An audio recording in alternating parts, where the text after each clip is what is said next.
It started just like any other Friday night in Delhi. But then a fire ripped through an entire community, leaving just complete devastation behind. And this wasn't some random freak accident. So, in this explainer, we're really going to break down the anatomy of this disaster, what happened, why it got so bad so fast, and what it tells us about the vulnerabilities that are, well, hidden right inside our biggest cities.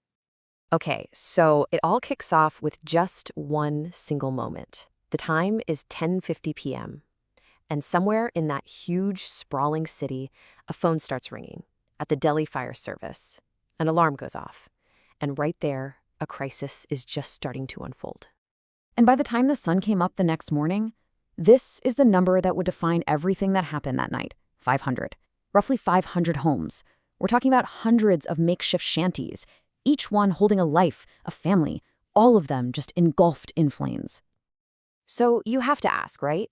How does a single spark, just one spark, lead to 500 homes being completely destroyed? Well, it all starts with that initial outbreak on that Friday night. All right, so the fire breaks out in this really dense settlement in Delhi's Rohini area.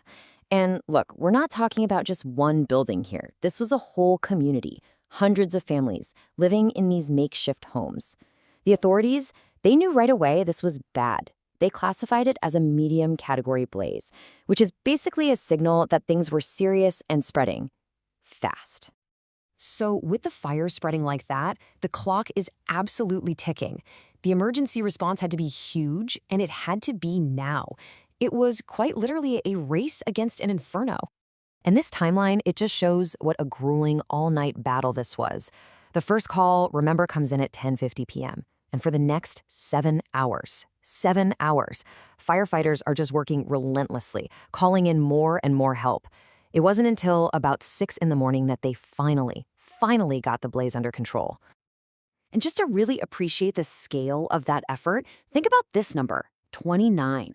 That's how many fire tenders, the big fire engines, were sent out to fight this one fire. I mean, that is an incredible mobilization of resources, all against this one incredibly powerful blaze. But, behind all the emergency response and these staggering numbers, that's where the real story is: the human toll. Because this is about the lives that were changed forever in just a matter of hours. And we have to remember the names here. In this fire, a man named Muna, who was only about 30 years old, tragically lost his life. Another man around the same age, Rajesh, was seriously injured and had to be rushed to the hospital. See, these aren't just statistics, they're real people right at the very heart of this tragedy. And the devastation, it went so far beyond the casualties. This quote from one of the reports really just captures that immense loss. It says, hundreds of huts destroyed, many families displaced. For hundreds and hundreds of people, everything they owned, their entire homes, just vanished into the smoke.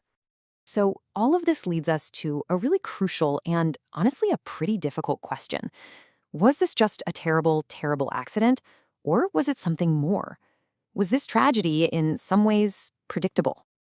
Yeah, let's just ask it directly. Why? Why did this fire spread so fast and cause so much damage? Because it wasn't just about the spark.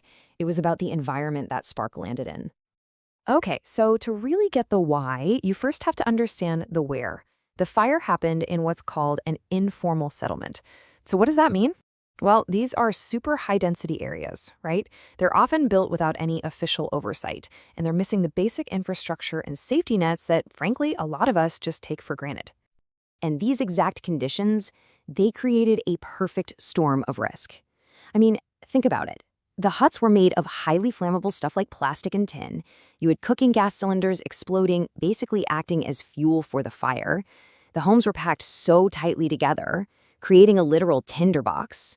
Then the lanes were too narrow for fire trucks to even get through. And on top of all that, there were absolutely no formal fire safety measures like fire hydrants or anything.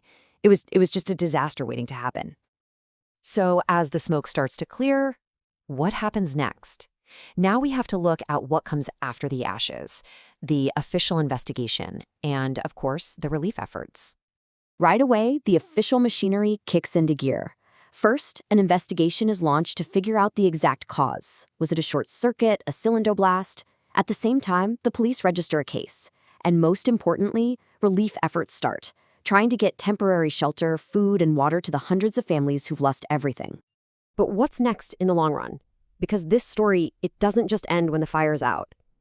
There are some really key questions that are still hanging in the air. What is the investigation going to find? What kind of long-term support will actually be provided to these families?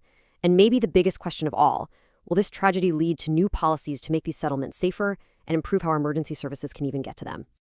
And that really leaves us with the most important question of all. This fire in Rithala, it wasn't the first of its kind. And sadly, it won't be the last unless something fundamentally changes. So the real question isn't just what caused this fire, but what is it going to take to prevent the next one?